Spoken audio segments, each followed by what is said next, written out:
Isang malugod na araw sa lahat po ng tagapakinig. Ako nga po pala si Kiko, 20 anyos at taga Negros Occidental.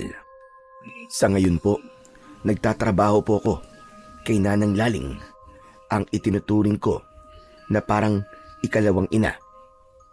Isa siyang kilalang tagapuksa ng mga aswang sa aming baryo. Sa kanyang pagawaan ng mga ataul, ako namamasukan. Matapos akong matanggal sa dati kong trabaho sa gasolinahan, nahuli kasi akong naninigarilyo ng aking boss.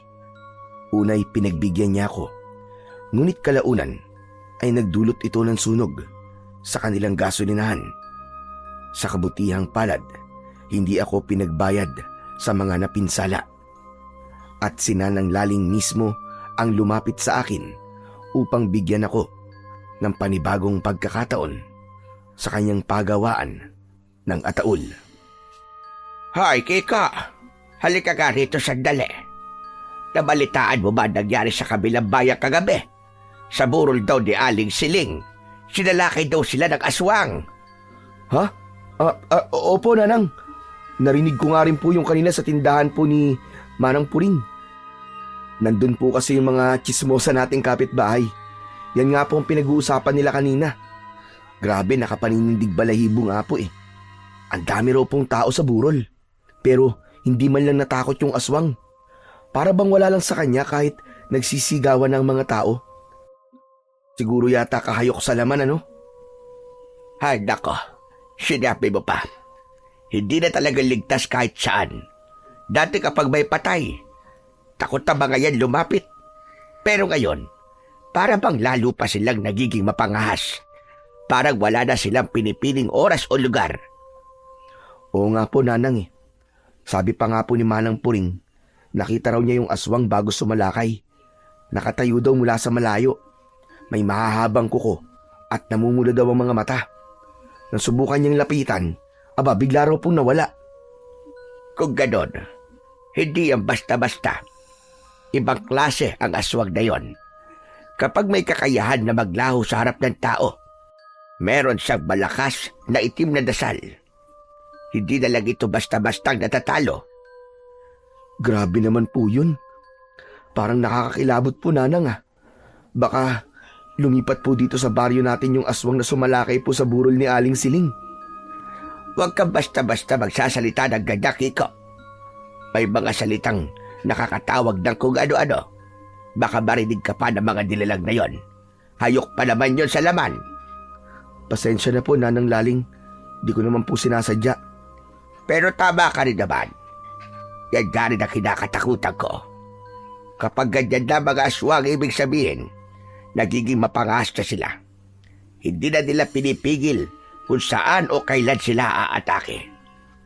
Grabe po, no? Sabi po ng mga taga ron, may ilan daw po na sugatan at may batang bigla pong nawala sa gitna ng kaguluhan. Hindi raw po nakatakbo eh. Abay, hindi na ito biro. Matagal na rin akong hindi nakakatanggap ng ganitong balita. Sa palagay ko, Kiko, kailangan natin maganda.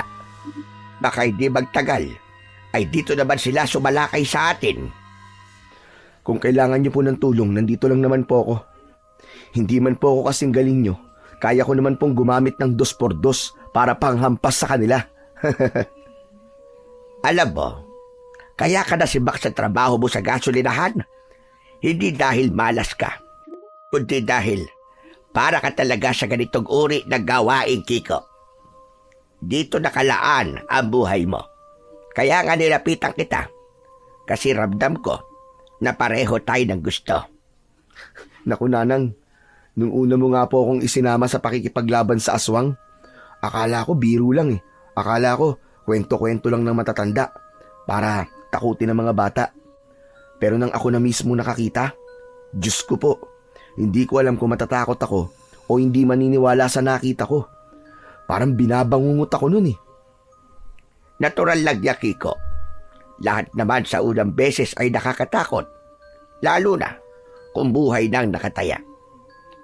Pero tandaan mo, hindi lahat ng tao ay binibigyan ng kakayahang makakita at lumaban sa kasamaan. Ibig sabihin, may misyon ka. Malay mo, ikaw ang pumalit sa akin kapag wala na ako. Sinanang talaga oh. Kung ano-anong pinagsasabi. Ang lakas niyo pa po kaya. Malakas pa ako, Kiko. Pero hindi naman paghabang buhay ang lakas ko. Kaya nga, nagpapasalamat ako na nandito ka. Kahit papano, alam mo na ang mga iilang hakbang para puksain ang mga aswang. Tigil niyo na nga po ang kakaganyan, Nanang Laling. Para namang namamaalam na kayo eh. Pero alam niyo po, minsan nga po iniisip ko, baka nagkamali lang po ako ng pinasukan. Pero tuwing sumasagi po sa isip kong may mga taong walang laban, parang gusto kong ipagpatuloy ito kahit nakakatakot. Yan ang tamang puso, Kiko. Hindi lakas o tapag laga kailangan. Laban ito na kailangan din ng malasakit sa kapwa. Dahil kapag puso na ang pinairal mo, kahit ang pinakamatinding nilalang ng dilim ay matitinag din. Nanang, minsan nga po ay napapatanong ako sa sarili ko kung hanggang kailan natin to gagawin. Hindi po ba kayo napapagod? Napapagod din naman ako, Kiko. Pero hindi ako pwedeng tumigil hanggat may inosenteng nabibiktima. Isa pa, ngayon na nandito ka, baka ito na ang panahon para may magpatuloy sa aking sinimulan. Sinanang Laling talaga o yan ka na naman eh. Bakit po ba ako? Naku Nanang, parang di ko kaya yun eh. Kaya-kaya mo, Kiko. Bawat sugat at bawat takot ay patunay na hindi basta-basta sumusuko ang isang tao. Tandaan mo, hindi ka na basta trabahador sa paggawaan ng ataol na ito. Isa ka ng tagapagtanggol ng baryo. Naku kinakamatis na po ang tenga ko sa papuri nyo, pero salamat po Nanang. Hindi ko man po alam ang lahat, pero pangako ko po, hindi ko po kayo bibiguin. Lalaban ako para sa baryo at para sa mga taong umaasa sa atin. Yan ang gusto ko sa iyo, Kiko. Gaya ka rin ng tatay mo. Kung hindi lang talaga namatay yun ng dahil sa aswang, baka siya nakatuwang ko ngayon sa pagpuksa ng mga halimaw na ito. Natahimik ako nang banggitin ni Nanang Laling si tatay. Hindi ko kasi siya nasilayan dahil maliit pa lang ako nang mamatay siya. Sabi ng iilan, ipinapanganak daw ako nang biglang may malakas na kalabog sa bubungan namin. Binubutas na raw ng aswang ang bubong. Balak daw akong kunin, pero nakipaglaban si tatay.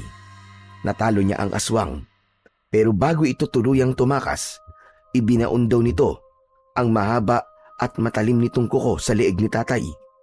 Sa talim daw ng kuko nito, napugot ang ulo ng tatay ko. Akala ko dati, gawa-gawa lang nila yon para hindi na ako mangulit na malaman kung anong nangyari sa pagkawala ni tatay. Pero simula nang lumaki ako, ramdam kong parang may distansya si mama sa akin. Siguro dahil ako ang paalala sa kanya ng pagkawala ni tatay. Oh, bakit parang natahimik ka dyan, Kiko? Para ka biglang nawala sa sarili ah. Ha? Wala naman po Nanang. Naisip ko lang po na siguro kung hindi po namatay si tatay dahil sa mga aswang, baka mas maayos po ang pakikitungo sa akin ni mama. Baka hindi siya laging malamig at tahimik kapag ako ang kasama niya. Minsan nga po pakiramdam ko, ayaw po niya sa akin eh. Ay nako, Kiko, wag mong dibdibin yan. Ang nanay mo, ewan ko ba, makitid talaga minsan ang isip. Hindi ko rin maintindihan kung bakit ikaw ang pinagbubuntunan niya ng galit sa pagkawala ng tatay mo. Para bang kasalanan mo kung bakit nangyari yon? Di mo nga alam ang mundo nung panahong yon. Wala ka pang kabawag-buwang, tapos ngayon ikaw pa ang nagtitiis sa ugali niya. Hindi tama yung Kiko. Kahit na nga po anong gawin ko, parang wala pa rin siyang nakikitang tama sa akin eh. Kahit anong tulong ang gawin ko para sa kanya, lagi pa rin akong mali. Hay nako, ganyan talaga siguro kapag masyadong mabigat ang dinadala. Hindi pa rin siya nakakawala sa sakit ng pagkawala ng tatay mo. Pero tandaan mo, hindi kasalanan yon. Sa totoo lang, ikaw pa nga ang tanging alaala niya sa lalaking minahal niya noon. Kaya sana balang araw, matutunan ka rin niyang pakisamahan ng maayos. Mukha namang mahal ka ng nanay mo eh. Sadyang hindi lang niya matanggap ang nangyari dati. Hayaan niyo na po, Nanang. Ganun talaga siguro eh. Matagal ko na rin namang tinanggap na ganun talaga si Mama. Hay nako, hindi dapat ganyan. Hindi ka naman masamang anak. Hayaan mo. Minsan isang araw kakausapin ko nanay mo. Sasabihin ko sa kanya na tratuhin ka naman ng tama. Yung tipong mararamdaman mo na may ina ka. Hindi mo kailangan palaging tiisin yan. Ay nako, Diyos ko. At sarap regaluhan ng nanay mo ng ataol at ipasok sa roon ang buhay. Gigil na gigil ako sa kanya. Nanang naman, huwag naman po ganun. Nanay ko pa rin yun. Basta. Kakausapin ko yon at isang maling salita lang niya tungkol sa iyo. Hahambalusin ko talaga sa nito tungkod ko. Naku, wag na po, Nanang. Malaki na po ako. Marunong na po akong umintindi. Siguro, mas mabuti na rin po yung ganito. Hayaan na lang natin siya. Ayoko na pong dagdagan pa ang bigat ng loob niya. Pero Kiko, hindi mo na makasalanan ang nangyari doon. Hindi ka dapat ituring na parang wala kang halaga. Kung ako nga lang ang masusunod, at kung ako nanay mo, baka araw-araw kitang ipagluluto ng masasarap na pagkain at ng paborito mo para lamang maramdaman mo na may nagmamahal sa'yo na isang ina. Salamat po, Nanang ha. Kahit papaano po, nararamdaman ko pong may nag-aalala para sa akin. Ewan ko ba riyan sa nanay mo? Masyadong manhid. Intindihin na lang po natin si Mama. Saka minsan naman lumalambing naman siya sa akin. Kapag may kailangan nga lang. At kapag may pera akong ibinibigay. Lalo na kapag may pangmadyong siya. Nagiging masaya naman siya. Pinakikisamahan niya ako. Ay, nako Kiko. Hindi ko alam kung matatawa ba ako o maaawa sa'yo. Pero tandaan mo anak, hindi mo kailangan bilhin ang pagmamahal ng kahit na sino. Lalo na ng nanay mo. Darating din ang araw. Marirealize din niya kung gaano kabuti ang anak na meron siya. Sana nga po, Nanang. Pero sa ngayon, ayos na po akong ganito. Basta nandiyan pa rin kayo sa akin. Sapat na po yun. Abay, syempre naman, Kiko. Hanggat kaya ko, hindi kita pababayaan. Kung ganun po, wag na lang po natin pagtuunan ng pansin si Mama. Mabuti pa po't. Halina po kayo. Tara na po, Nanang. Kain na po tayo ng tanghalian. Niluto ko po yung paborito niyong ginisang ampalaya. Nilagyan ko rin po ng itlog. Mauna ka na, Kiko. Busog pa ako. Kaninang umaga maaga akong gumising para maglaga ng saging. Yun na rin naman ang almusal ko. At hanggang tanghalian na ito. Pero sige, titikman ko mamaya yan. Baka masarap ang luto mo ngayon. Sige po. Huwag niyo pong palalampasin, Nanang ha. Sayang naman po ang pagod ko. Oo na. Kahit walang lasa ang mga niluluto mo. Pero teka nga pala. Naalala ko yung itim na ahas na pinaalagaan ko. Mataba na ba yon? Opo, Nanang. Mataba na po at parang mas maamo na po. Hindi na po kagaya dati na panay po ang sirit na para pong manunuklaw. Kapag ninalapitan ko po, umiikot lang po sa kahoy at nakatingin sa akin. Magaling. Ibig sabihin, nasasanay na talaga yon sa presensya mo. Malakas talaga ang loob mo, Kiko. Isang bagay kung kaya madali nating natatalo ang mga aswang tuwing nakikipaglaban tayo sa kanila. Hindi lahat ng tao kayang lumapit sa ganong hayop nang walang takot. Lalo na at makabandag yon. Nakakatakot naman po talaga Nakasanayan ko na lang din po. Lalo na at ako po nagpapakain araw-araw. Magaling. Kung ganon, matapos mo sa trabaho mamaya, dalhin mo agad siya sa akin. Doon sa silid ng ritual. May kailangan akong gawin ngayong gabi. Mahalaga yun, Kiko. Sa silid po ng ritual, Nanang? Oo, huwag kang matatakot, Kiko. Basta gawin mo lang ang inuutos ko. At huwag ka nang magtatanong pa. May dahilan kung bakit kailangan ko ang ahas na yon ngayong gabi. Opo, Nanang Laling. Pagkatapos ko po sa trabaho mamaya, dadaling ko po kagad sa inyo. Sige. At Kiko, siya ka pala. Siguraduhin mong walang ibang makakakita, ha? Ayokong may makakaalam ng gagawin ko. Opo, Nanang. Ako lang po magdadala. Sige na, kumain ka na. Kailangan mong malakas mamayang gabi. At may lalakarin tayo. Siya ka pala. Dalhin mo sa akin ang ahas sa pagpatak ng 6:00 ng gabi. Opo, Nanang Laling. Iniwan ko muna si Nanang Laling para kumain ng tanghalian. Pagkatapos kumain, bumalik ako sa trabaho sa pagawaan ng ataul. Maghapon akong nagliya at nagbuhat ng kahoy hanggang sa mag-5 na ng hapon. Isa-isa nang nagsiuwian ang mga kasamahan ko, kaya nagpasya na rin akong mag-ayos na. Katabi lang din ng pagawaan ng ataul ang bahay ni Nanang Laling. Naalala ko ang bili niya tungkol sa itim na ahas. Nadalhin ito sa kanya pagpatak ng 6:00 ng gabi. Kaya pumunta ko sa likod ng bahay niya at marang binuksan ang kulungang pinaglalagyan ito. Gumapang palabas ang ahas. Mataba na ito, hindi gaya ng dinala ito ni Nanang Laling. Kumikintab din ang itim na balat nito. Kinuha ko ang ahas ng maingat at nilagay sa bayong, gaya ng sinabi ni Nanang.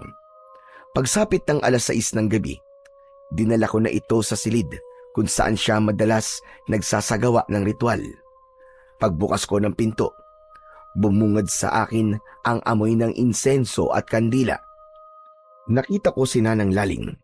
Nakaluhod siya at nakapikit ang mga mata habang nakaharap sa insenso. At tila may inuusal na dasal na hindi ko maintindihan. Kiko, halika rito. Sabayan mo ko sa pag-usal na dasal. Ano naman po ang dasal na dadasalin ko, Nanang Laling? Wala naman po akong alam sa mga inuusal niyong dasal eh. Baka po magkamali lang ako. Oo nga pala. Hindi pa nga pala kita naturuan ng mga dasal at orasyon ko para sa mga aswang. Sayang, dapat matagal na kitang nasanay. Saglit lang, kukunin ko muna ang aking aklat ng kaalaman. Tumayo si Nanang Laling at dahan-dahang naglakad patungo sa lumang aparador. Maingat niyang binuksan ang pintuan nito. Mula sa loob ng aparador, kinuha niya ang isang itim at lumang libro na may nakasulat na mga simbolo ng baybayin sa takip. Makapal ang libro. Hindi ako sigurado, pero palagay ko ang takip nito ay gawa sa balat ng isang hayop. Bahagyan na rin itong nababalot ng alikabok para bang matagal nang hindi nagagamit. Aklat ng kaalaman, Nanang? Ano naman po yun? Ito, Kiko. Ito ang aklat ng mga dasal at orasyon para sa mga aswang. Ang mga salita sa loob nito ay mga salitang ipinasa at isinulat ng mga kanununuan namin. Dito nakasulat ang mga panalangin na kayang magpahina sa mga aswang. Pati na rin ang mga dasal na kayang magpagaling sa mga sugat na dulot nila. Parang kakaiba po yan, Nanang ah. Parang luma na. Pero may kakaiba sa libro. Para pong buhay ang mga letra. Para bang sumasayaw ang mga letra sa takip ng libro eh. Teka, ako lang po bang nakakapansin? Gumagalaw po? Ganyan talaga yan. Hindi basta-basta ang librong ito. Nabubuhay yan sa dasal ng may hawak. Kaya nga kailangan mong matutunan ang mga nasa loob nito. Lalo na ngayon na nararamdaman kong lumalakas na naman ang mga aswang.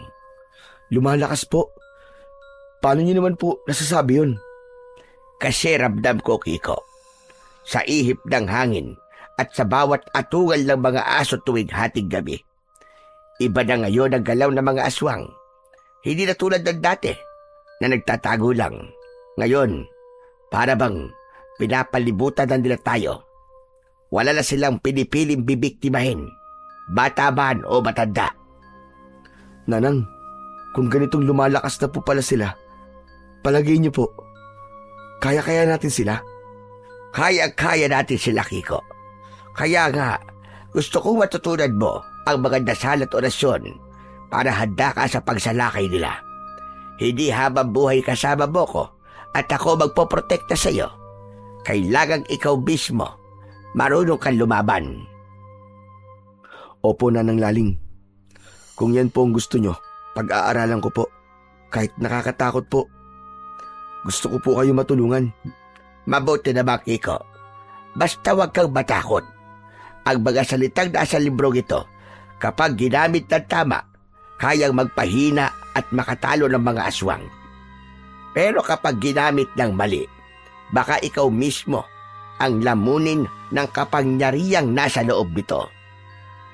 Ano pong ibig nyo sabihin, Nanang Laling? Paano po ako malalaman ng dasal? Dasal lang naman po yan, di ba? Marahang umiling si Nanang Laling at bahagyang hinaplos ang takip ng librong hawak niya. Hindi lahat ng dasal ay banal, Kiko. May mga dasal na ginagamit para tumawag ng liwanag. Makakapagpahina o makakapuksa sa mga aswang. Pero may mga dasal din na kayang gisingin ang dilim. Ang librong ito, hindi karaniwang aklat. Buhay ito. Buhay ito, Kiko. At nakikinig sa taong bumibigkas na mga salita rito. Kapag hindi ka handa sa bigat ng dasal, pwede nitong kainin ang lakas ng loob mo, pati ang kaluluwa mo. Hala, nakakatakot naman po pala yan, Nanang Laling. Paano po kung magkamali ka? Hindi po ba? Kaya nga pag-aralan mo dapat na maigi ang bawat dasal. Huwag padalos-dalos. Alam mo, Nanang Laling, iba ang pakiramdam ko ngayon. Palagay ko, dahil dyan sa libro nyo, para bang ang init po ng paligid at may kakaiba po sa hangin. Oo, Kiko. Ramdam mo rin pala. Ibig sabihin, tama ako. Namana mo nga talaga ang dugon tulad ng sanamayapa mong tatay. May malakas ka rin pakiramdam kagaya niya. Pero ito ang tandaan mo, Kiko. Hindi ito laruan.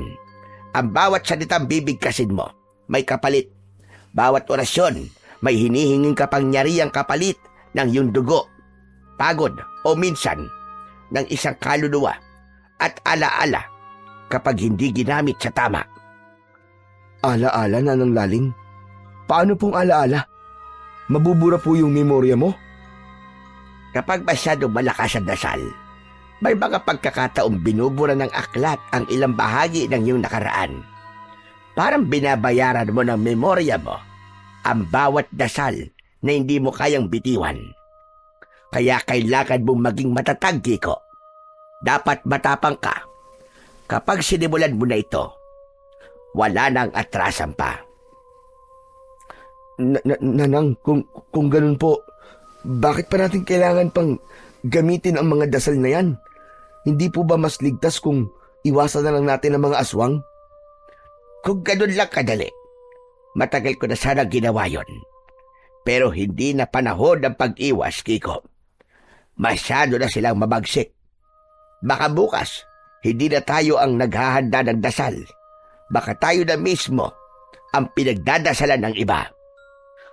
Naiintindihan ko po, Nanang. Sige po, kahit nakakatakot, handa po akong itapon ang takot ko. Kasi gusto ko pong matutunan to. Para sa susunod po natin pakikipaglaban sa mga aswang kayang-kaya ko na po silang talunin. Ganda na gusto kong marinig sa'yo, Kiko. Matapang at may puso. Pero tandaan mo, Kiko, ang tunay na tapang ay hindi lang yung marunong kang lumaban. Kailangan marunong ka rin makinig, marunong umunawa. Hindi sa lahat ng oras, lakas-lakas sa data. Paghusayan mo, Kiko. Nararamdaman ko na humihina na ako. Lalo na tuwing gabi, parang unti-unting nauubos ang lakas ko. Kaya kung sakaling dumating man ang araw na wala na ako, Kiko, gusto kong malaman mong hindi ako natatakot. Dahil alam kong nandiyan ka at kaya mong saluhin ang mga maiiwan kong tungkulin. Ay nako Nanang, ito na naman tayo eh. Ito yung pinakayokong pag-usapan natin palagi eh. Parang lagi niyo pong sinasabi na malapit na kayong mamatay. Hindi ba pwedeng isipin muna natin na matagal pa yun? Keiko, wala namang gustong mawala. Pero may mga bagay talaga dumarating kahit ayaw natin. Kaya habang may oras pa ako, gusto kong ihanda ka. Hindi dahil excited akong mamatay, kundi dahil gusto kong siguraduhin kaya mong magpatuloy kahit wala na ako sa tabi mo. Ano ba naman ito? Pero Nanang, kahit hindi po tayo magkadugo, itinuturing ko na po kayong parang pamilya ko. Parang pangalawang ina. Hindi ko po alam kung kaya ko yan na mag-isa. Hindi ko nga po lubos maintindihan lahat ng mga ritual na to eh. Tapos gusto niyo pong ipasa sa akin kaagad. Grabe naman po kayo, Nanang Laling. Alam kong mabigat, Kiko. Pero hindi ko rin pinili ang tungkulin na ito. Ipinasa lang din sa akin ng lola ko noon. Tulad ng kung paano ko ipapasa sa iyo sa mga nalalapit na panahon. Tungkulin ito, Kiko. Kaya kahit ayaw mo man, kailangan mong gampanan. At sa nakikita ko, ikaw lang ang may lakas ng loob para ipagpatuloy ito. Nanang, kung totoo man pong darating ang araw na yon, pangako ko, hindi ko tatakbuhan yung mga iiwan yung tungkulin. Pero sana habang nandito pa po kayo, wag muna natin pag-usapan yung mga ganyang bagay. Ang pangit po kasing pakinggan eh. Gusto ko po kayo makasama ng mas matagal pa. Sige, Kiko. Kung yun ang gusto mo, hindi na natin pag-uusapan. Pero tandaan mo, kapag dumating ang panahon, alam ko namang handa ka na. Sana po. Pero hindi pa ngayon yung panahon na yun, Nanang Laling. Alam mo ba, Kiko, nagamit ang mga dasal sa librong ito. Kahit wala ako, maririnig mo pa rin ang boses ko sa bawat salitang bibigkasin mo. Para bang nasa tabi mo lang ako at gumagabay sa'yo. We, totoo po ba yan, Nanang Laling? Hindi lang po ba kwento yan? Totoo ang sinasabi ko, Kiko. Ganon ka makapangyarihan ang aklat na ito. Siya nga pala nakalimutan ko. Kapag ginamit mo ito ng may galit o takot, babalik sa'yo yung kapangyarihang yon. Pero kapag ginamit mo ng may kabutihan sa puso, tutulungan ka nitong ipagtanggol ang sarili mo at ang mga taong mahal mo. Kaya nga, sa masasama mo lang ito, pwedeng gamitin. Ang galing po pala, Nanang. Ang astig po kung ganun. Parang hindi ako makapaniwala. Parang sa palabas ko lang ito napapanood ah. Kahit ako rin nung una, hindi makapaniwala. Pero tignan mo ako ngayon. Ang dami ko ng pinagdaanan at karanasan sa mga aswang. Ang mahalaga sa ngayon, matutunan mong gamitin itong libro na ito ng maayos. Sige po, Nanang. Promise, gagamitin ko rin po to sa masasama. Mabuti. O sige, Kiko. Simulan na natin ang unang dasal ng liwanag. Ang dasal ng nagpapakita kung karapat-dapat kang humawak na kapangyarihang taglay ng aklat na ito. Dasal ng liwanag? Ano po yun, Nanang Laling? Isa yung dasal ng pagsubok, Kiko. Sinusukat nito hindi lang ang lakas ng loob mo, kundi pati ang kabutihan ng puso mo. Kasi tandaan mo, ang dasal ng liwanag, hindi yan tumatalab sa mga pusong marumi o puno ng galit. Paano ko naman po malalaman kung karapat-dapat nga ako? Kinuha ni Nanang Laling ang maliit na patalim sa kanyang tabi. Sa kanya ito binulungan ng kung anong salita. Simple lang, Kiko. Susugatan ko ang iyong palad. Isang maliit na hiwa lang. At kung totoo talaga ang loob mo, Kung malinis ang iyong hangarin, maghihilom yan gamit ang unang dasal sa aklat. Ganun po ba? Sige po, Nanang. Gagawin ko. Kahit nakakatakot. Huwag kang matakot, Kiko. Ang sakit na mararamdaman mo ay saglit lang. Pero ang matutunan mo ay panghabang buhay. Handa ka na ba? Opo. Handa na po ako, Nanang Laling. Magaling. Tandaan mo lang, habang binabasa mo ang dasal, isipin mo lang ang liwanag. Huwag kang bibitaw sa paniniwala mo. Kahit maramdaman mong dumadaloy ang init sa sugat mo, doon malalaman kung tunay kang anak ng liwanag o ng dilim.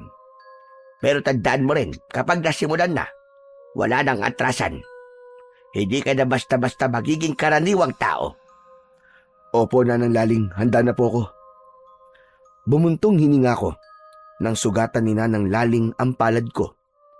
Ramdam ko ang hapdi habang dahan-dahan niyang pinapatak ang dugo ko sa takip ng itim na libro. Pagkatapos ay inutusan niya akong buksan ito. Pagbukas ko ng libro, bigla kong naramdaman ang matinding init na parang nasa loob ako ng lutuan. Gusto ko nang bitiwan, pero naalala ko ang bilin ni Nanang na huwag akong bibitaw kahit na anong mangyari, kaya pinilit ko na magpatuloy. Binasa ko ang mga salitang nakasulat sa baybayin, kahit hindi ko alam kung paano ko yun magagawa. Habang binibigkas ko ang mga salita, may malamig na hangin na dumaan, tapos biglang may liwanag na lumabas mula sa sugat ko. Nasilaw ako sa sobrang liwanag, pero nang unti-unti itong nawala, napansin kong wala na rin ang sugat ko at tuluyang naghilom sa palad ko. Nakangiti si Nanang Laling at ako naman ay natulala sa gulat. Hindi ko akalaing magagawa ko yun. Sabi ko na sa'yo, kagaya ka kita, Kiko. May dugo ka ng liwanag. Nanang Laling, tapos na po ba? Anong tapos? Nagsisimula pa lang tayo. Ano po sunod na gagawin?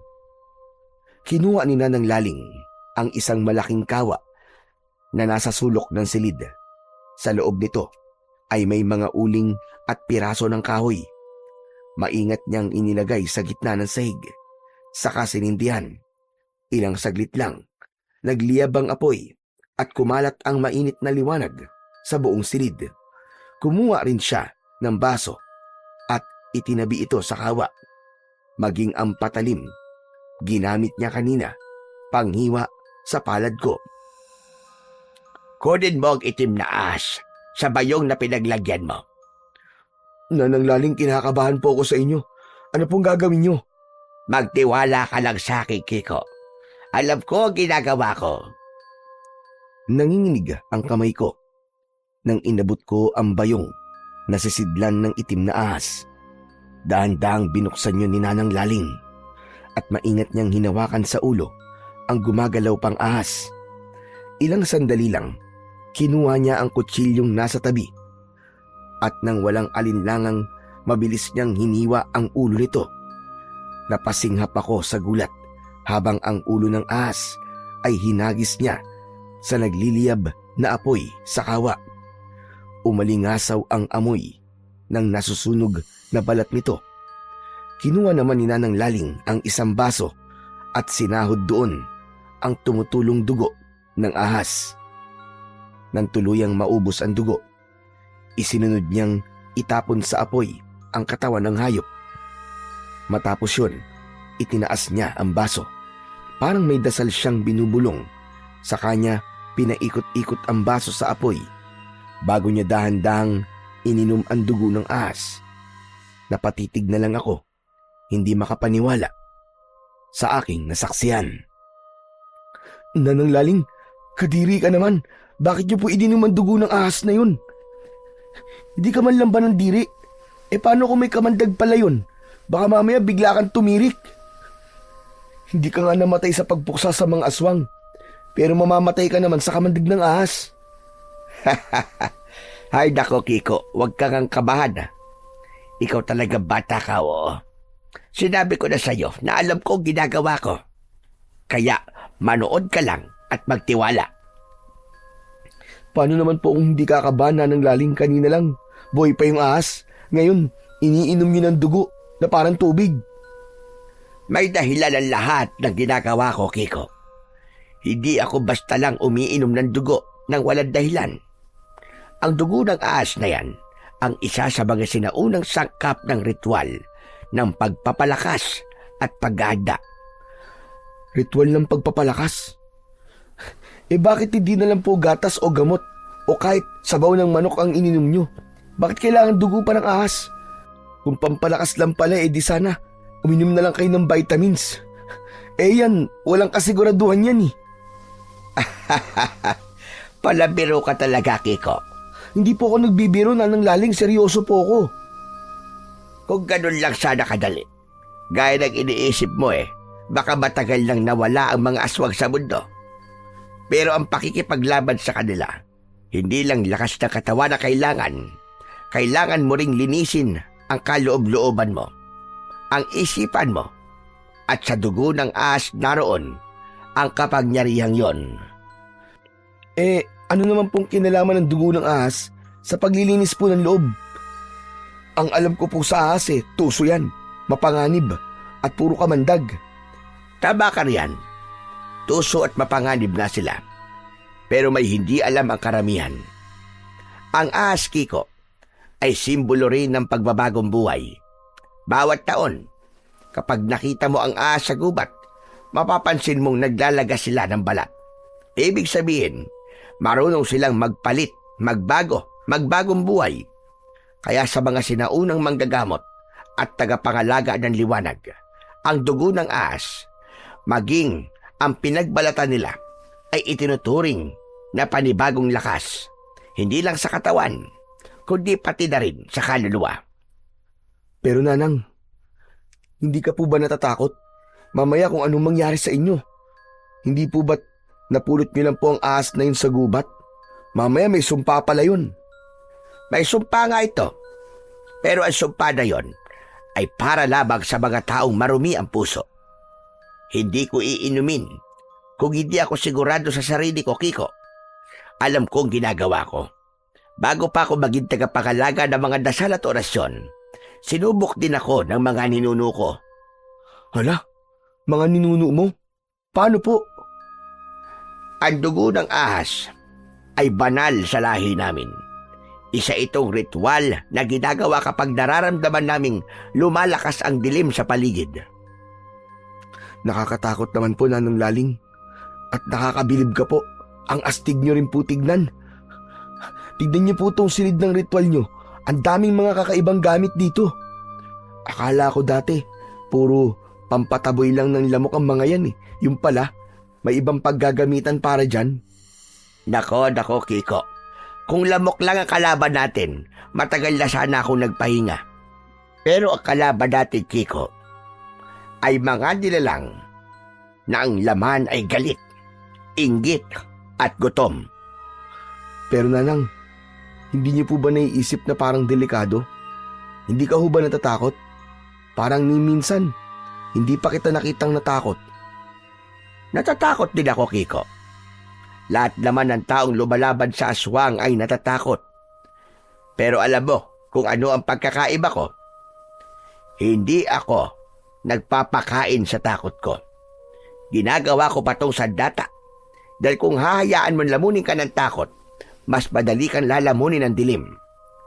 Nanang Laling, kapag po ba uminom po kayo ng dugo ng ahas, parang panibagong lakas na po yun sa inyo? Oo, pero hindi ibig sabihin na pwede kong gawin ito kahit kailan ko gusto. Bawal abusuhin ng kapangyarihan ng dugo. Kapag sobra-sobra, nagiging lason din. Gaya nga ng sabi mo, makamandag, di ba? Kaya may tamang panahon lang kung kailan ito iniinom. Gaya ngayon, kapag bilog lang ang buwan. Kaya pala, kagabi pa po kita naririnig na may binubulong habang nakatitig sa buwan. Akala ko po nagdadasal lang po kayo. Nagdadasal nga ako, Pero hindi lang basta orasyon. Kinakausap ko ang mga ninuno. Humihingi ako ng basbas nila.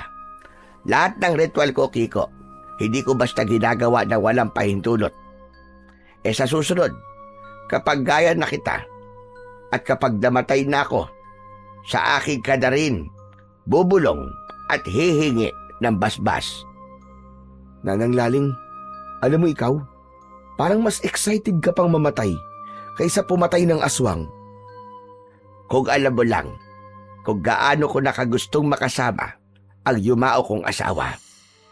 Pero Nanang, hindi mo ba pwedeng ituro na lang lahat yan sa akin nang hindi mo na kailangan pang masaktan o uminom ng kung ano-ano dyan? Ako po ang kinikilabutan sa ginagawa nyo eh. Darating tayo, Kiko. Pero hindi pa ngayon. Bago mo maintindihan ang kapangyarihan ng mga dasal, dapat mo munang maramdaman kung gaano kabigat ang responsibilidad na dala nito. Hindi pwedeng puro salita lang. Kailangan mo ring maranasan ang hirap at takot para matutunan mong igalang ang kapangyarihan mo. Ang hirap naman po. Parang puro pagsubok na lang ah. Ganyan talaga ang landas ng mga tagapangalaga. Ano po ba yung una niyong naramdaman nung una kong uminom ng dugo ng ahas? Ang unang beses akala ko mamamatay ako. Mainit, parang sinusunog ang lalamunan ko. Lahat ng laman ko parang nilalamon ng apoy. Pero habang tumatagal, naramdaman kong parang may dumadaloy na kakaibang lakas sa akin. Naramdaman kong konektado ako sa paligid. Aba, parang magic ano po? Hindi, mas malalim pa roon. Ang galing naman po. Pasensya na po, Nanang Laling. Pero, hindi pa rin po ako kumbinsido na iinom ako ng dugo ng ahas kagaya nyo. Hindi ko naman sinabi na kailangan mong gawin yon sa ngayon. Darating ang panahon, kapag naramdaman mong kailangan mo ng lakas na higit pa sa lakas mo ngayon, saka mo maiintindihan kung bakit ko to ginagawa. Kadiri naman po kasi. Biruin nyo dugo ng ahas, tapos parang tubig lang sa inyo. Hindi ka maniniwala. Nung panahon ng mga ninuno namin, ang mga dating tagapuksa ng aswang ay hindi dugo ng ahas ang iniinom. Dugo mismo ng mga napaslang nilang aswang ang kanilang iniinom. Ha? Ano po? Dugo ng aswang? Aba, grabe naman po yun. Paano nila nagagawang lunukin yun? Hindi ba sila nasusuka o natatakot? Oo, nakakadirig ang pakinggan. Pero ganun talaga, iho. Hindi yun basta ritual lang nila. Yun ay simbolo ng kanilang tagumpay, maging katapangan at pagtanggap sa kapangyarihan ng nilalang na tinalo nila. Kapag ininom nila ang dugo ng aswang, para nilang sinasabi sa dilim na hindi mo ko kayang lamunin. Ako ang lulunok sa'yo. Aba, ibang klase pala yung mga ninuno nyo, Nanang Laling. Hindi lang matapang, parang wala nang kinatatakutan na ba? Pero matagal lang natigil ang ganoong paniniwala dahil maaaring magising ang dugo ng mga aswang sa umiinom nito. Ha? Totoo po? May mga pagkakataon ding nangyayari yung Kiko. Hindi lahat ng umiinom ng dugo ng aswang ay nagtagumpay. Ang iba, hindi kinaya ang dilim ng kapangyarihan. Ang dilim na dapat nilang talunin, pero sila mismo ang nilamon. Kaya nga itinigil na yon ng mga bagong tagatugis ng aswang dahil lubhang delikado. Kaya pinalitan nyo na lang po ng dugo ng ahas. Tama. Ang ahas ay sagisag ng pagbabago. Hindi na kamatayan. May lason man, pero may lunas din sa sarili niyang katawan. Paano po kung hindi uminom ng kahit na ano? Hindi ba pwedeng dasal lang po? Sa perpektong mundo, oo. Sapat na sana ang dasal. Pero sa mundong ginagalawan natin, hindi lang mga salita ng dasal o orasyon sa aswang ang kayang pumuksa ng dilim. Kaya nga ngayon pa lang, sinasanay na kita. Kasi balang araw, ikaw na ang haharap sa mga nilalang na yon. At kapag dumating na ang oras na yon, gusto kong maramdaman mong kaya mong lumaban. Kahit walang Nanang Laling na kasama mo. Sana matagal pa po ang araw na yon, Nanang Laling. Sa ngayon po, baka hindi ko pa po kayanin. Kahit nga po siguro dugo ng butiki ang ipainom niyo sa akin eh. Talagang aayawan ko eh. Sira ulo ka talaga, bata ka. Biro lang po. Naiintindihan ko po, Nanang Laling. Pero Nanang, huwag ka sanang mawala ka agad ah. Hindi ko po kaya na mag-isa.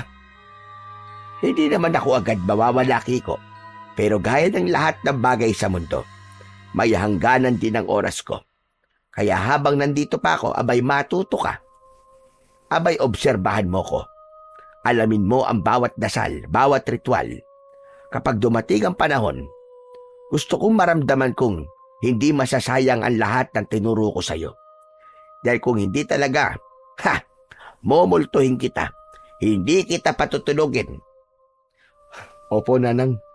Pangako ko po yun. Mabuti. O ngayon, magpahinga ka muna. Sige po, Nanang Laling. Matutulog na po ako. Sige na, Kiko, magpahinga ka na. Marami pa tayong gagawin bukas. Nanang Laling, salamat po ah. Kahit nakakatakot kayo minsan eh. Gusto ko yung mga tinuturo nyo. Wala yung Kiko. Matulog ka na nang may lakas ka para bukas. Dahan-dahan akong lumapit sa pinto. Saglit akong natigilan at tumingin muli kay Nanang Laling. Abala na siya sa pag-aayos at pagliligpit ng mga gamit niya para sa ritual. Sige po, Nanang, mauna na po ako. Pero Nanang, kung sakaling makagawa po ako ng ritual na pampalakas gamit ang gatas at kape, ipapainom ko po sa inyo para hindi na po kayo iinom pa ng dugo ng ahas. Ay nako, Kiko. Akala ko seryoso sasabihin mo. Kung ganyan ka magpatawa, siguradong hindi nalalapit ang mga aswang sa atin. Ang sagwa! Nagtawanan pa kami ni Nanang Laling bago ko tuluyang lumabas ng silid. Pagdating ko sa kawayang higaan, humiga ako kagad pero hindi pa rin mapakali ang isipan ko sa mga sinabi niya. Paulit-ulit kong naiisip kung paano ko nagawang pagalingin ang sugat sa kamay ko gamit lang ang dasal niya. Hanggang ngayon, parang panaginip pa rin sa akin na ako raw ang papalit sa kanya bilang tagapuksa ng mga aswang kapag wala na siya. Ang bigat pakinggan ng tungkulin na yon. Parang hindi ko kakayanin, pero kung sakaling dumating ang araw na kailangan ko talagang harapin yon, handa akong subukan. Ipinikit ko na ang mga mata ko at handa na sanang matulog nang marinig ko ang malakas na sigaw ni Nanang Laling. Mula sa labas ng bahay, naririnig ko ang boses ni Nanang na parabang nahihirapan siya. Kika! Lumabas ka riyan! Tulungan mo ako dito! Dalian mo! Huwag kang kukupad-kupad! Diyos ko! Ano po ba nangyayari, Nanang? Bilisan mo! Huwag kang lalabya-labya riyan! Dalhin mo yung itak sa tabi ng pinto! Agad akong tumakbo palabas. Halos madulas pa sa sahig. Pagbukas ko ng pinto, sumalubong sa akin ang nakakabinging ungol ng isang hayop. Napahinto ako para bang tumigil ang oras sa nakakatakot nitong muka. Para siyang aso, pero may mahabang pangil at nakakakilabot na muka. Sa harap ko, si Nanang Laling, nakahandusay sa lupa. Dinadaganan siya ng isang dambuhalang aso. Itim na itim ang balat nito. Ang mata nito'y mapula at alam kong hindi yun simpleng aso lang. Diyos ko, ano yan? Hindi yan normal na aso Huwag kang tititig sa mga mata niya, Kiko. Bilisan mo yung itak. Dalhin mo rito. Nanginginig akong tumakbo. Kinuha ko ang lumang itak sa tabi ng dingding ng pintuan ni Nanang Laling. Halos mabitiwan ko yun sa panginginig ng kamay ko. Kahit ilang ulit na kaming lumalaban sa mga aswang, hindi ko pa rin napigilan ang hindi matakot at manginig tuwing ginagawa namin to. Heto na po, Nanang Laling! Ihagis mo sa akin! Bilisan mo! Hinihagis ko ang itak na salo ni Nanang Laling at agad niyang hinampas ang dambuhalang aso sa leeg. Umalingaw-ngaw ang sigaw ng halimaw. na parabang pinaghalong tahol ng aso at iyak ng tao. Nanang, ayos lang po ba kayo? Umatras ka, Kiko. Huwag kang lalapit. Ngunit hindi ako nakinig. Nakita kong muling sumalakay ang aswang. Tumalon kay Nanang Laling at halos maabot ng pangil ang leeg niya.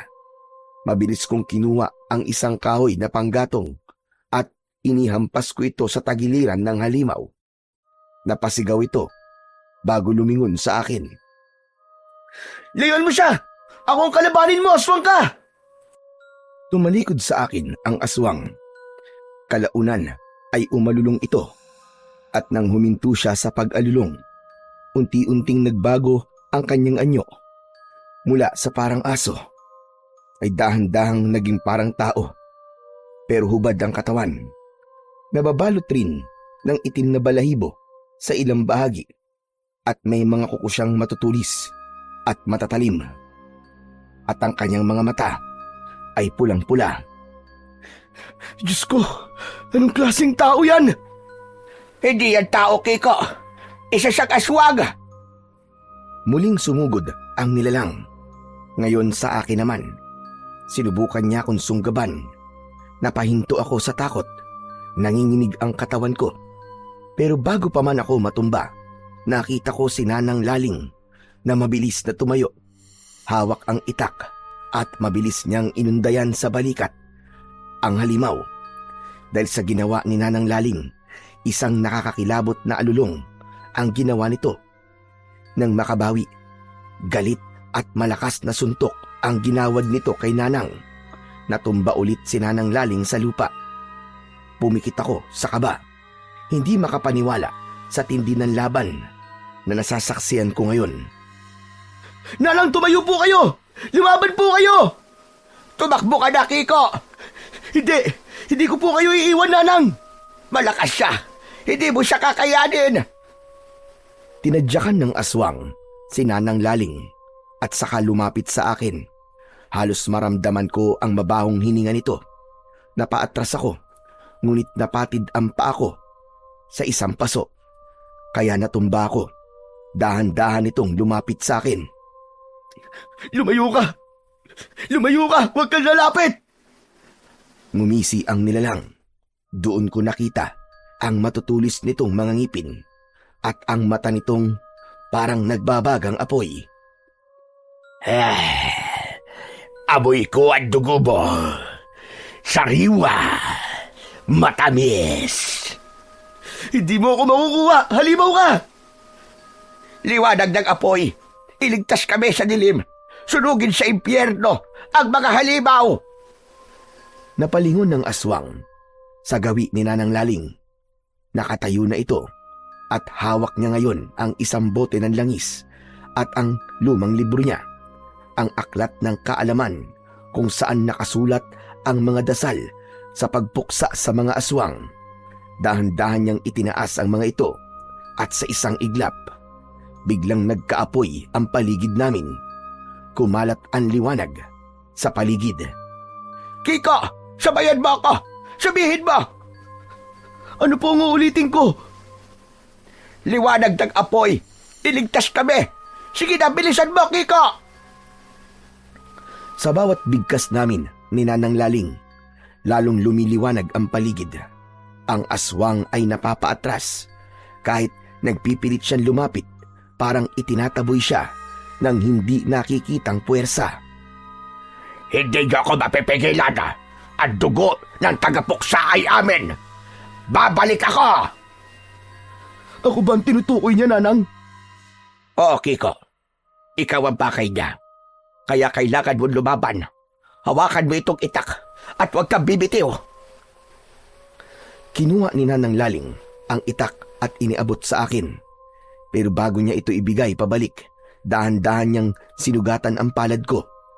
Ang dugo ay tumulo sa bakal ng itak at maingat niyang ikinalat ito. Parang may kakaibang enerhiya akong naramdaman sa ginawa na yon ni Nanang Laling. Sigurado kung isang hampas mo lang yan sa halimaw, mapapasigaw na siya sa sakit. Lalo at may dugong liwanag na yan. Sige po. Hoy, aswang! Kung gusto mong dugo ko, halika! Kunin mo! Muling sumugod ang aswang sa akin. Mabilis at mabangis ang galaw nito na para bang kapag nahuli niya ako, talagang lalasug-lasugin niya ako. Pakiramdam ko nga ng mga sandaling yun. Parang bawat hakbang niya ay yumayanig ang lupa sa paligid. Sige! Sumugod ka pa! Akala mo matatakot kami sa'yo? Kahit gaano ka pakapangit, ay hindi mo ako masisindak! Tumayo ako ng matuwid. Kahit pa kinakabahan ako, maigpit kong hinawakan ang itak. Saka ko ito sinubukang patamaan ng saksak sa katawan. Pero mabilis itong nakailag at sa sobrang lakas ng suntok nito, natamaan ako sa balikat ng matulis nitong kuko. Mahina akong napaigik sa kirot. Tumilamsik ang dugo ko sa damit ko. Ramdam ko rin ang init na dumadaloy sa sugat na ginawa nito. Halos hindi ko na alam kung paano lalabanan ang halimaw, pero alam kong kailangan kong manatiling matatag para kay Nanang Laling at sa sarili ko. Sa kabila ng sakit, pinilit kong iangat ang itak at inobserbahan ang bawat galaw ng nilalang. Aray ko! Buwisit ka! Kiko, yung dasal ng liwanag, alalahanin mo, tinuro ko sa'yo. Ipasok mo naman sa kukote mo! Opo, liwanag ng apoy, pagalingin ang sugat at itaboy ang dilim. Biglang kumislap ang sugat sa palad ko. Maging ang sa braso ko na nagawang masugatan ng aswang at ramdam ko ang kakaibang init na kumalat sa buong braso ko. Kakaiba ito kumpara sa init ng sugat kanina na ginawa ng aswang. Unti-unting naramdaman kong naghilom ang sugat. Napaatras ang halimaw. Halos umatras sa takot na parang nasunog siya ng apoy na hindi ko nakikita. Halos hindi ako makapaniwala sa nangyayari. Ramdam ko ang kapangyarihang dumadaloy sa akin na parabang pinapahina ang halimaw at pinapalakas ang loob ko sa parehong pagkakataon. Hindi ka pa handa. Hindi mo pa alam ang kapangyarihang hawak mo. Huwag mo siyang pakinggan, Kiko. Ang mga ganyang salita ay panlilin lang. Inuuto ka lang niya. Huwag ka magpapauto. Lumapit si Nanang Laling sa akin habang itinataas niya ang aklat ng kaalaman. Malinaw at malakas ang boses niya habang binabasa niya ang mga salita. Biglang kumislap at nagningning ang bawat titik sa pahina. At mula roon, lumabas ang liwanag na kulay kahil. Kumalat yon sa buong paligid at binalot ng liwanag ang lahat. Pumalibot ito sa amin. Ramdam ko ang init at lakas na dala ng liwanag na yon at napansin kong napaatras muli ang halimaw. Tila natatakot at pinipilit na lumayo sa liwanag na yon. Sa ngalan ng mga tagapangalaga ng liwanag, isumpa ka sa lupaig ito! Napasigaw ang aswang. Napahandusay at nagpaikot-ikot ito sa lupa habang unti-unting nagiging abo. Ngunit bago tuluyang matunaw, lumingon pa ito sa akin. Hindi dito nagtatapos, bata! Hahanapin ka nila! Lahat kayo! Unti-unti nang naging abo ang aswang. Pareho kami ni Nanang Laling na hingal at pagod. Pawis na pawis at ramdamang bigat ng laban sa aming mga katawan. Tahimik kaming nakatingin sa paligid. Ramdam namin ang katahimikan, ngunit alam naming hindi pa tapos ang panganib na maaaring bumalik. Napabuntong hininga na lang ako habang pilit naming pinoproseso ang lahat ng nangyari sa gabing yun. Nanang, tapos na po ba? Oo, pero hindi ibig sabihin ligtas na tayo. Kapag isa sa kanila ang namatay, mararamdaman yun ng iba. Babalik sila. Mas marami at mas mabangis. Nanang, bakit po ako? Bakit ako po ang hinahanap nila? Dahil ikaw ang may dalang liwanag, Kiko. Hindi mo pa alam, pero simula pa lang ito ng tungkulin mo. Lalo at alam na nilang ikaw ang gusto kong pumalit sa akin. Pakiramdam ko po, hindi ko to kaya kung wala ho kayo. Nakakapanghina ng tuhod. Kanina nga po, muntik na po akong tumakbo eh. Nasasabi mo yan kasi wala na ang aswang. Pero kanina, tignan mo ang husay mo na makipaglaban, Kiko. Umpisa pa lang iyon. Marami pang mangyayari. Nanang Laling, yung sinabi po ng aswang, totoo po ba yun? Nahahanapin nila ako. Hahanapin nila tayo at tutugisin nila tayo. Oo, Kiko, totoo yun. Pero hindi mo kailangan matakot sa kanila. Hanggat nasa iyo ang liwanag, hanggat hawak mo ito, hindi ka nila malalapitan. Kailangan lang natin palakasin yon. Paano po, Nanang? Simula bukas magsasanay ka na. Ituturo ko sa iyo ang mga orasyon ng hangin at apoy. Matututo ka rin gumawa ng pananggalang at ng mga palatandaan para malaman mo kung malapit ang isa sa kanila. Hindi pa rin po ako makapaniwala. Isang beses na po akong sumama sa inyo, Nanang, sa pakikipaglaban sa mga aswang. Pero ngayon lang po ako nakipagtuos ng ganito. Mahina po yung mga dati. Isang hampas mo lang, takbo na kagad. Tama po kayo. Parang bawat araw po, palakas po sila ng palakas. Tama ka. Pero alam ko na kaya mo, Kiko. Basta hindi mo kalilimutan ang mga itinuro ko. Basta kapag tinuruan kita, papasok sa kokote mo. Hindi yung papasok sa kabilang tenga tapos lalabas din sa kabila. Tandaan mo, ang liwanag ay hindi kailanman nawawala. Basta't naniniwala kang nasa loob mo ito. Napuno ang paligid ng kakaibang katahimikan. Napaupo si Nanang Laling sa gilid ko. Halatang pagod na pagod siya. Humihinga pa siya ng malalim at pilit kinokontrol ang pagod at pananakit ng katawan niya. Umupo rin ako sa tabi niya. Ramdam ko rin ang bigat ng pagod sa bawat galaw ko. Pero mas ramdam ko ang bigat ng responsibilidad na unti-unting pumapasok sa isip ko. Alam niyo, Nanang Laling, kanina, halos mamatay na po ako sa takot. Pero ngayon, parang iba na po yung nararamdaman ko. Parang may apoy na po sa dibdib ko. Yan ang sinasabi ko sa iyo, Kiko. Ang tapang ay hindi basta tinuturo sa sarili. Natutuklasan mo yan kapag panahon na. At ngayong gabi, napatunayan mong isa ka na sa amin. Nanang Laling, kung babalik sila, lalaban tayo. Kayang-kaya natin sila. Ako pa ba? Bukod sa gwapo na, malakas pa. Oo na. Pumasok na tayo sa loob. Ang lamig na rito sa labas eh. Baka pinasok na ng hangin ang utak mo. Hala siya, grabe ka naman sa akin, Nanang Laling. Pero sige po, giniginaw na rin po ako eh. Kinabukasan, maaga akong naghanda.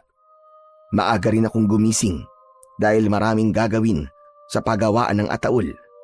Si Nanang Laling naman ay abala sa pag-aayos ng mga langis at halamang gamot na panlaban sa mga aswang. Tutok ako sa trabaho nang biglang may marahang tumapik sa balikat ko. Napalingon ako at bumungad sa akin ang isang matandang lalaki na may daladalang kariton at rambutan.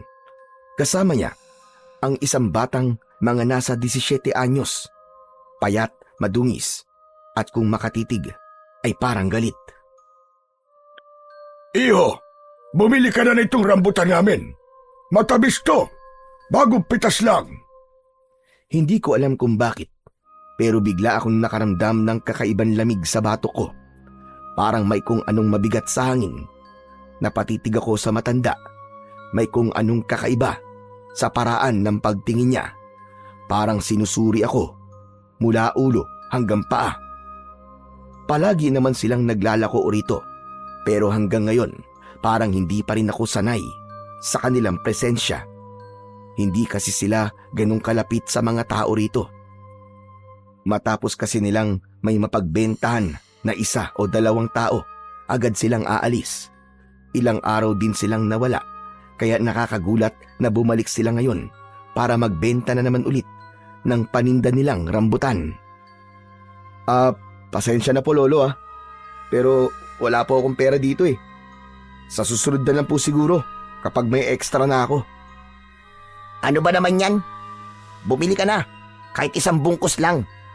Ang dami mo namang ginagawa dyan. Siguradong may kita ka. Nagtatrabaho ko, pero hindi ibig sabihin may pera kagad. Wala pa nga akong sweldo eh. Di utang muna. Babalikan na lang namin bukas. Wag na bata. Ayoko mangutang. Lalo na sa hindi ko kilala. Baka magka-problema pa tayo. Magulat na lang ako. Bigla na lang akong ipatawag sa barangay. Hindi mo kami kailangan bayaran kung ayaw mo. Basta tikman mo lang. Masarap to.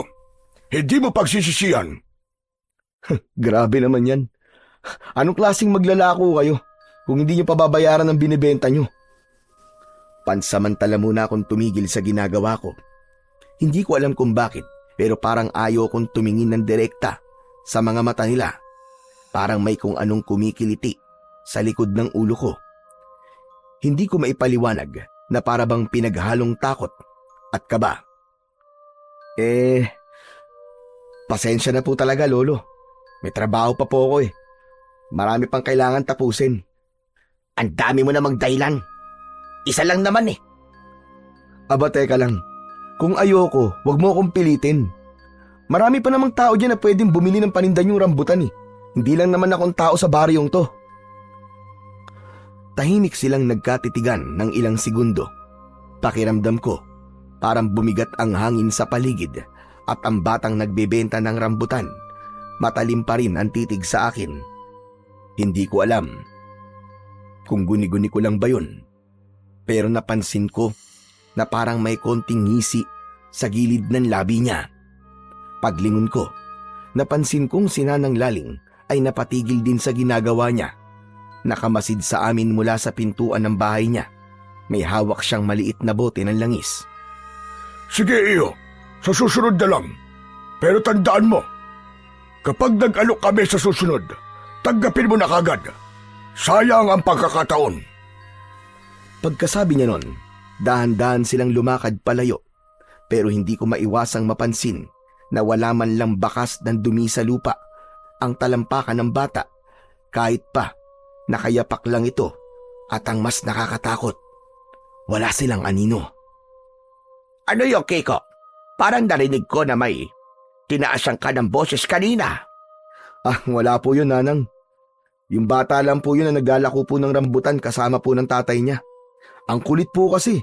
Pinipilit ba naman akong bumili kahit sinabi ko nang wala akong pera? Medyo nakakatakot nga po yung tingin ng matanda eh. Parang sinusuri ako. Palagay ko, sila lang nga siguro yon. Ano po? Ang mag-amang Greg at Buknoy. Ilang beses ko na silang narinig na naglalako sa kanto ng bawat baryo sa barangay natin. Hindi mo siguro napapansin, pero bawat lugar na binibisita nila ay may nawawala. Minsan bata, minsan matanda. Laging pagkatapos bumili sa kanila. Nawawala? Baka naman nagpunta lang sa ibang lugar o umalis ng walang paalam. Ang hirap po magsalita ng tapos at magbintang.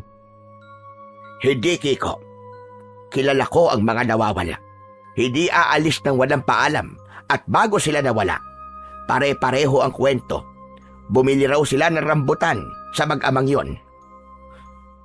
Pero, paano naman mangyayari yon, Nanang? Rambutan lang naman yun, hindi naman lason. Hindi lason, Kiko. May mga nilalang na kayang magpanggap bilang tao. Kapag natikman mo ang alok nila, doon ka nila makukuha. Yun ang paraan nila para maanyayahan ang kaluluwa mo sa kanila. Kaya pala, Nanang Laling. Kaya pala parang iba ang pakiramdam ko nang tumingin sa akin yung matanda. Parang malamig, pero mainit naman.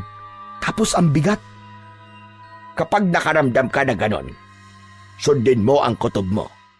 Yan ang babala sa'yo para ilayo ka sa kapahamakan. Buti at hindi mo tinanggap ang alok nila. Kaya nga po eh. Ilang linggo ko na rin minamanmanan ng dalawang yan, Kiko. Hindi ko alam kung saan sila galing, pero bigla na lamang silang lumitaw dito sa baryo. Simula noon, Napansin ko tuwing dumadaan sila para maglako ng rambutan, laging may nangyayaring kakaiba. Kakaiba po? Ano pong ibig niyong sabihin, Nanang? Nagdududa na talaga ako sa kanila. Lalo na't sunod-sunod ang mga nawawala tuwing may bumibili sa kanila. Una, yung si Mang Ernesto. Tapos, yung mag-ina sa may kanto. Pare-pareho ang kwento bago sila nawala. Bumili raw ng rambutan sa mag-amang yon. Para bang planado ang lahat. Planado? Pero mga naglalako lang po sila ng prutas. Parang ang babaw naman, hindi ba? Paano po nila magagawa yun? Hindi lang basta naglalako, Kiko. Parang may binabantayan silang tao para gawing sunod na biktima. Hindi ko alam kung bakit. Pero ang tingin ko, pinipili nila ang mga nilalapitan nila. At sa pagkakataong ito, parang ikaw ang napili nila. Ho, ako po. Pero bakit ako naman po, Nanang? Baka may nakita sila sa'yo. O baka naaamoy nila ang dugo mo. Alam mo, Kiko, may mga nilalang na hindi mo kagad makikilala. Magaling silang magtago sa anyong tao. Mapanlin lang ang aswang. Alam niyo po, Nanang, kanina kinilabutan po ako nang makita kong walang anino yung mag-ame. At kahit nakayapak, maninis po ang talampakan nila. Seryoso kaming nag-uusap ni Nanang Laling nang biglang may narinig kaming malakas na sigaw mula sa labas. Napatingin kami ng sabay at napahinto. Agad kaming lumabas at doon namin nakita si Jessica, ang buntis naming kapitbahay, nakayuko at halos mapaupo sa gitna ng daan. Pawis na pawis siya, namumutla at nanginginig sa sakit habang mariing hawak ang kanyang tiyan. Sa tabi niya, hawak ng asawa niya ang kanyang balikat, halatang takot na takot at hindi alam ang gagawin.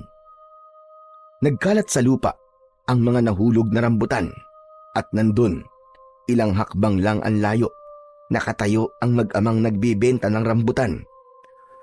Nakatira silang mag-ama sa kabundukan kung saan din sila nagtatanim ng kanilang rambutan na ibinibenta. Mariin itong nakatitig kay Jessica, habang ang anak naman itong si Buknoy ay nakatingin, parang natutuwa pa sa kaguluhang nakikita. Tignan mo nga naman. Mukhang masaya pa talaga sila. Oo nga po eh. Nanang, tignan mo, nakangisi pa. Yung mukha nila, mukhang naka-jackpot eh. Lumakad kami ni Nanang palabas at habang papalapit kami, lalo pang lumakas ang sigaw ni Jessica. Halos gumulong na siya sa kalsada sa sobrang sakit ng kanyang tiyan. Ang mga tao sa paligid ay nagsipagtakbuhan.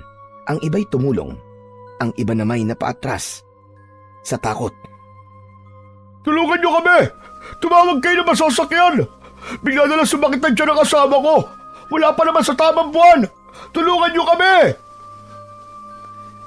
Habang nagkakagulo ang lahat, napansin ko na muling kumukulo ang langis sa kamay ni Nanang Laling.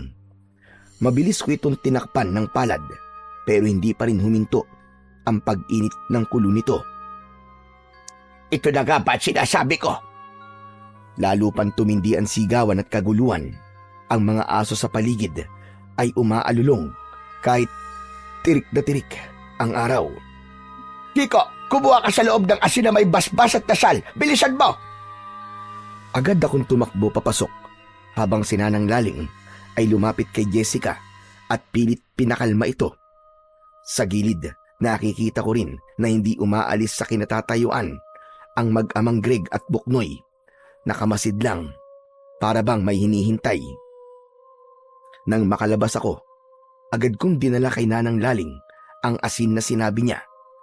Mabilis niya itong kinuha sa akin at walang pag-aalinlangang isinaboy niya yung kay Jessica habang patuloy itong napapahiyaw sa sakit. Tibayan mo, Jessica! Paglabanan mo! Ngunit kahit paulit-ulit niyang binubudburan ng asin at pinapahiran langi si Jessica, hindi pa rin humuhupa ang sakit. Lalong lumakas ang kanyang sigaw at nakita naming dinudugo na siya. Ang asawa niya ay halos maiyak na sa takot. May masamang nangyayari dito, Kiko. Hindi ito normal na panganganak lang. Makalipas ang ilang minuto, dumating din ang tricycle at mabilis nilang isinakay si Jessica. Patuloy pa rin siyang umiiyak habang yakap ng asawa. Kinabukasan, dumating ang balita mula sa ospital. Nakaligtas si Jessica pero halos mawala ng dugo. Ang mas masakit, ang sanggol na ipinanganak niya ay hindi na umabot. Buhay pa raw sana pero nagkaroon ng komplikasyon sa loob ng sinapupunan. Sa gilid ko, nakita kong nakatayo si Nanang Laling. Wala siyang imik pero mababasa sa mukha niya ang lungkot at pag-aalala. Hindi maaari ito. Iba talaga ang kutob ko, Kiko. Hindi ako mapalagay mula nang nanganak ng biglaan si Jessica. Para bang may kung anong hindi tamang nangyayari. Kahit ako rin naman po, Nanang Laling Hanggang ngayon, nanginginig pa rin po ako kapag naaalala ko po yung itsura ni Jessica. Parang hindi nga po normal ang nangyari. Ilang araw pa lang ang nakakalipas. Malakas at masigla pa siya. Tapos bigla na lamang nangyari yon. Nawala man lang senyales. At yung mag-ama po, nandun po sila, di ba? Kita kong nakatayo lang sa isang tabi. Hindi man lang tumulong. Pero parang aliw na aliw pa sa nangyayari. Yan din nga ang napansin ko. Yung ngisi ng batang yon. Nako, hindi ngiti ng bata yung Kiko. Parang tuwang-tuwa siya sa sakit na nararamdaman ng iba. Ngiting demonyo kung tawagin. Siya nga pala, Kiko. Alam mo ba kung kailan daw ililibing ang sanggol? Opo, narinig ko po kanina sa usap-usapan nang bumili po sila ng ataol dito sa atin. Sabi po nung asawa niya bukas daw po agad ang libing. Hindi na raw po pinaimbalsa mo kasi ayaw po ng pamilya ng asawa ni Jessica. Gusto raw po na malibing kagad. Bukas agad? Aba, napakabilis naman. Yun daw po ang gusto nila At saka, kapag pinatagal pa po, babaho daw ang katawan ng bata. Kung yan naman ang gusto ng pamilya nila, ang mailibing kagad ng bata, bakit nga ba tayo tututol, hindi ba? Oo nga po, Nanang Laling. Siguro nga, gusto na lang nilang matapos na ang lahat ng yun. Pero, Nanang Laling, hindi ko pa rin po maiwasan yung pakiramdam po na may maling nangyayari. Kaya nga kailangan nating magmasid ng maigi. Hindi pa tapos ito. May mangyayari pa rin na hindi maganda. Nang bandang hapon, nakita ulit namin ang mag-amang naglalako ng rambutan. Paikot-ikot sila sa baryo. Pareho pa rin ang bihis nila at pareho pa rin ang mga ngiti. Mga ngiting nakakaasiwa. Nanang Laling, tignan nyo. Ayan na naman sila. Huwag ka kikilos. Hayaan mo muna. Tignan natin kung kanino sila lalapit ngayon. Ilang sandali pa, lumapit na naman sila sa mga bahay. Nag-aalok ng rambutan. Ngunit pansin namin ni Nanang Laling na kakaiba ang ginagawa nila. Hindi lahat ay nilalapitan nila. Pinipili lang nila. At ang iba, diretsong nilalampasan lang. Nanang, parang hindi sila basta-basta naglalako, no? Oo, Kiko. Para bang may tinitigdan sila sa bawat bahay. May sinusundan silang amoy o tanda. Pagkalipas ng halos 1 oras, lumipat na sila sa kabilang kalye. Doon nagdesisyon si Nanang Laling na kumilos na. Kiko, sundan natin sila. Pero wag kang lalapit kagad. Ihanda mo muna ang mga gamit natin. Kunwari ibibili ka para hindi magduda. Ha? Ako po? Paano po kung makahalata po sila? Huwag kang matakot. Magtiwala ka labang sa sarili mo. Tsaka, eto, hawakan mo ito. Iniabot ni Nanang Laling sa akin ang maliit na bote ng langis. Kapag may naramdaman kang kakaiba, ipahid mo kagad sa dibdib mo. Tumango ako at sumunod sa kanila mula sa di kalayuan. Kunwari abala ako sa pagbubuhat ng kahoy nang makita kong wala ng ibang tao sa paligid. Lumapit ako ng dahan-dahan. Lolo Greg, pabili nga po ng rambutan. Napatingin sa akin ang matandang si Greg. Ngumiti siya pero kakaiba. Malamlam at mabagal ang paggalaw ng kanyang labi. Sayang naman anak. Wala na kaming dala ngayon.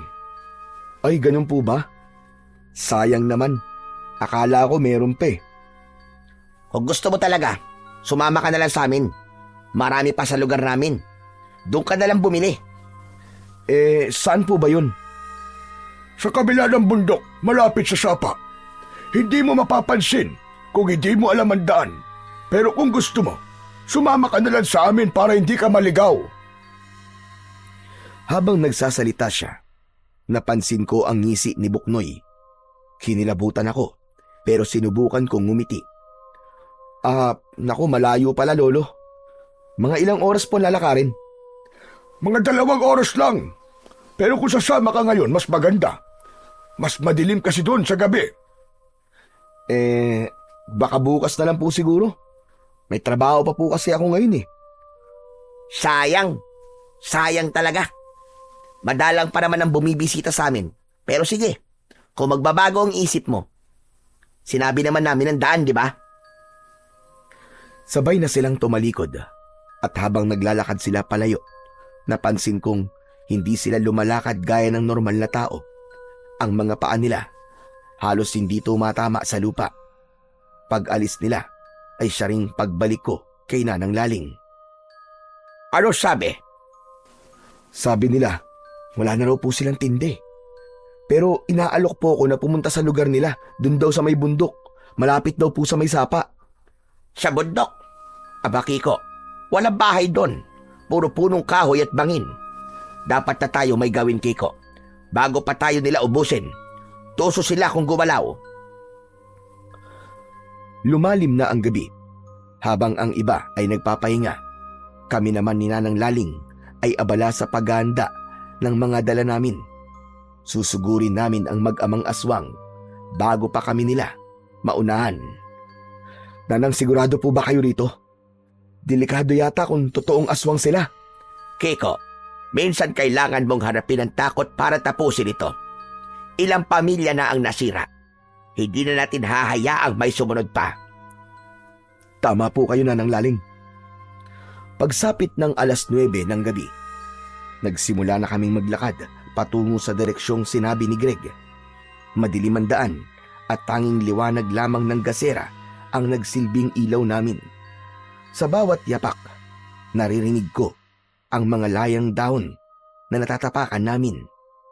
Pagdating namin sa may dulo ng kagubatan, biglang bumigat ang hangin. Ang mga kuliglig ay biglang tumahimik at ang buwan ay natatakpan ng ulap kaya mas lalong dumilim ang paligid. Nanang Laling, parang may nakatingin po sa atin. Alam ko. Kaya maghanda ka, Kiko. Talasan mo yung pakiramdam. Sa di kalayuan, may liwanag akong napansin. Parang mula sa isang maliit na bahay. Dahan-dahan kaming lumapit. Nang mas lumapit pa kami, napansin naming hindi bahay yun, kundi parang lumang kubo na may nakasabit na mga tuyong balat ng hayop. Nanang, naamoy mo ba? Parang amoy ng dugo. Oo, Kiko. At tignan mo sa lupa. May mga buto. Nang papalapit na kami, biglang bumukas ang pinto. Lumabas si Buknoy, bitbit ang gasera. Nakangiti siya, pero malamig ang mga titig. Aba, dumating din kayo. Sabi ko na nga be, hindi kayo makakatiis. Sumunod sa kanya si Lolo Greg. Bitbit ang isang itim na sako. Sa sako, tila may gumagalaw. Ang tapang nyo naman. Bihira ang mga bumibisita rito. At hindi na nakakabalik. Biglang lumapit si Nanang Laling. Hawak ang bote ng langis. Tigilan nyo na itong ginagawa nyo. Alam namin kayo ang dahilan ng mga nawawala sa baryo. Ngumiti lang si Lolo Greg. Dahan-dahan niyang binuksan ang sako at mula roon may lumabas na tunog ng iyak ng sanggol. Ngunit nang ilawan namin, hindi sanggol ang laman, kundi isang maliit na nilalang na kulay abo ang balat. May matutulis na kuko at mata na pulang-pula. Diyos ko! Anong nilalang yan? May bagong panganak na aswang. Anak yan ng aswang, Kiko. Tarantado ka talaga, Greg. Nagparami ka pa talaga ng lahi mo. Sumigaw si Nanang Laling at mabilis na isinaboy ang langis. Nagliyab sa ere ang isinaboy nitong langis, pero mabilis na naiwasan yun ni Lolo Greg.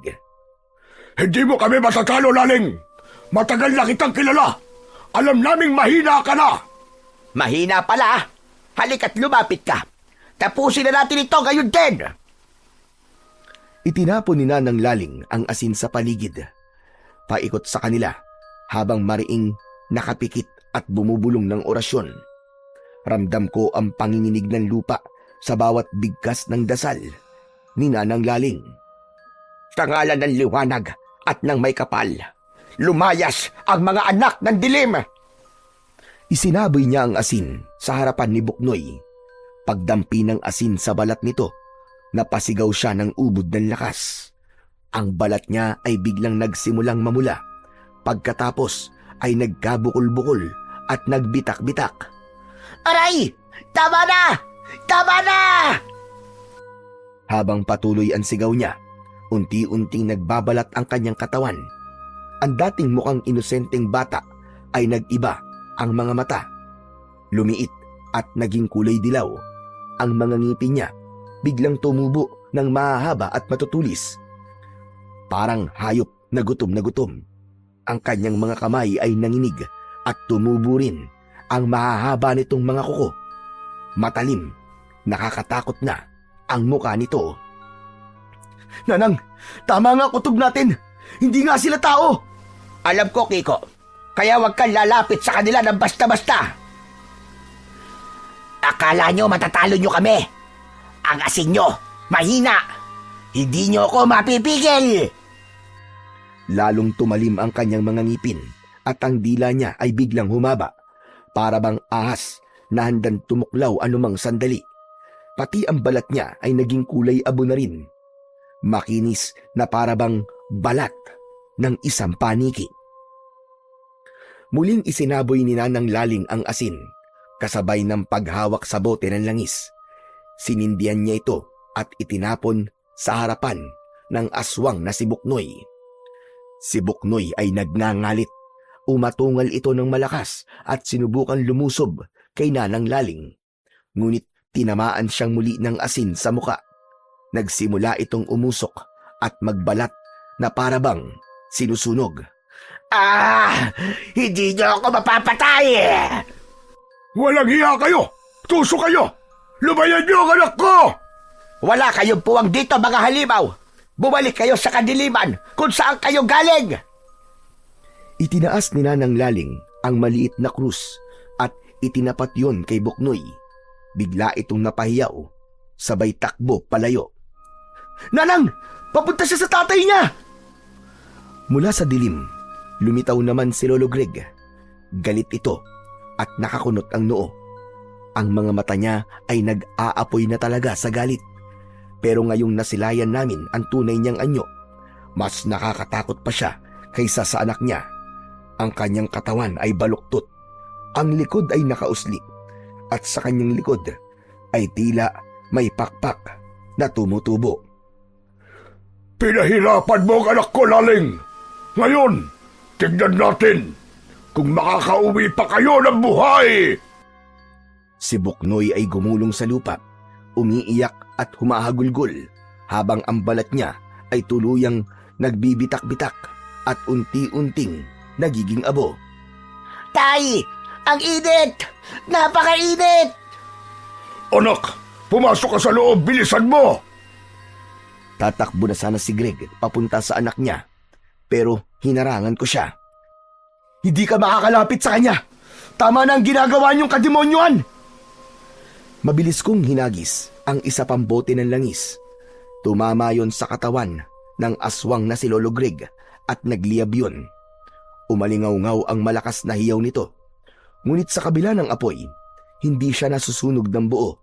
Para bang hinahati ng apoy ang balat niya, pero muling nabubuo. Hindi nyo kami kayang patayin! Hindi habang gabi pa! Kumapit si Nanang Laling sa krus at sumigaw ng isang dasal. Sa bawat salita niya, pakiramdam ko ba ay mas lumalakas ang hangin. Ako naman ay mabilis na kumuha ng asin at sinaboy pa ito kay Buknoy, dahilan para umatras ito habang umuusok ang kanyang balat na natatamaan ng asin. Aray! Tama na! Tama na! Bago pa tuluyang matalo ang mag-ama, biglang lumakas ang hangin. Kasabay nito ang isang nakakatakot na alulong. Namatay ang ilaw na bitbit ko at nang muli ko tong sindihan, wala na sila. Tahimik na ang paligid. Hindi pa sila tapos, Kiko. Alam na nila na alam na natin na totoo. Pero Nanang, ibig sabihin, babalik sila? Oo, at sa susunod, baka hindi na sila magtago sa anyo ng tao. Maghahanda tayo, Kiko. Sa pagkakataong ito, sisiguraduhin natin hindi na sila makakatakas pa. Kinabukasan, naghanda kami ni Nanang Laling. May pupuntahan daw kami pagsapit ng 12:00 ng gabi. Hindi ko akalain na ang pupuntahan namin ay sementeryo pala at huhukayin namin ngayon ang puntod ng anak ni Jessica. Natahimik ako sandali. Hindi ko alam kung matatakot ba ako o maaawa. Pero nakikita ko sa muka ni Nanang Laling na buo ang loob niya. Gabi na nang magpasya kaming pumunta. Dala namin ang maliit na lampara at ang mga kagamitan ni Nanang Laling sa ritual. Wala kaming ibang kasama dahil ayaw naming magduda ang mga tao. Nanang, sigurado ba kayo sa ginagawa natin? Kiko, kung hindi natin ito gagawin, mas marami pang mapapahamak na buhay. Mas mabuti nang tayo na ang kumilos. Kailangan natin itong gawin para may maging panangga tayo laban sa mag-amang yon. Ang buto ng inosente, lalo na kung hindi pa nadudumihan ng kasalanan, ay malakas na proteksyon laban sa mga halimaw. Dahan-dahan naming hinukay ang lupa at nang maabot na namin ang maliit na kabaong, nagdasal muna si Nanang Laling bago binuksan yon dahil nga hindi ito inimbalsamo. Umalingasaw ang bulok na katawan ng sanggol. Hindi ko na tinignan pang mabuti pero nakita kong dahan-dahang kinuha ni Nanang Laling ang maliit na buto sa tuhod ng bata. Ipinunas niya sa langis at binulungan ng dasal. Maingat niyang ibinalik ang takip ng kabaon at muling tinabunan ng lupa. Nang matapos, pareho kaming tahimik. Hindi dahil sa takot, kundi sa bigat ng ginawa namin. Nang sumunod na araw, pagsapit ng 8:00, tinipon namin ni Nanang Laling ang mga gamit para matalo na ang mga aswang. Sa labas si Nanang Laling naghanda ng bilog na proteksyon gamit ang langis at tubig na may dasal. Tahimik ang paligid, pero ramdam na ramdam ko ang kakaibang hampas ng hangin. Para bang may paparating na panganib. Nandito na sila, Kiko. Maganda ka. Ianda mo ang sarili mo at ang mga kagamitan. Siguraduhin mong maayos. Handa na po ang lahat, Nanang Laling. Isang malakas na atungal ang bumasag sa katahimikan. Kasabay nito, lumitaw mula sa kadiliman ang mag-amang si Greg at si Buknoy. Sa pagkakataong ito, hindi na sila mukhang tao. Nasaan yung aswang na sila ngayon? Sinabi ko na, babalik ako, Laling. Ngayon, panahon na para magbayad ka sa ginawa mo. Kayong dalawa! Hindi mo kami kayang takutin, Greg. Alam ko kung anong klaseng halimaw ka. Hindi na ninyo madadaya ang mga tao rito. Ilang aswang nakalahi ko na ang pinatay mo. Pero hindi mo alam ang mga tulad namin. Hindi basta-basta nagpapatalo sa inyo. Luma na ang mga dasal mo, Lola. Hindi nyo kami kayang mapatumba pa. Kahit magdasal ka pa hanggang maubos ang laway mo. Wala lang bisa yan. Bakit nyo ito ginagawa? Wala namang kaming ginawang masama sa inyo. Ang lahat ng tao dito ay tahimik. Masama. Ang masama, Yung inagaw nyo ang dapat na sa amin. Ang dugo, ang lakas, ang kapangyarihan. Pinatay mo ang mga kalahi ko, Laling. Pinatay ko sila dahil niligtas ko ang baryo sa kasamaan nyo. Huwag mong baliktarin ang katotohanan. Dahil sa inyo, muntik na akong mamatay. Dapat nga namatay ka na, hayop ka! Dapat tinuluyan ka na namin ni Nanang Laling! Ngayong gabi, magbabayad kayo. Subukan mo, Greg. Hindi mo alam kung sino ang kaharap mo ngayon. Hindi mo kaya tanda. Ang katawan mo'y mahina na. Ang mga buto mo ay marupok na. Pagpapahingahin ka na namin ni Tatay. Huwag mong bastusin si Nanang Laling! Hindi mo alam ang pinagdadaanan niya para lang maprotekta ng baryo na to laban sa mga demonyong katulad nyo! Protektahan? Akala mo ba may saysay pa ang ginagawa nyo?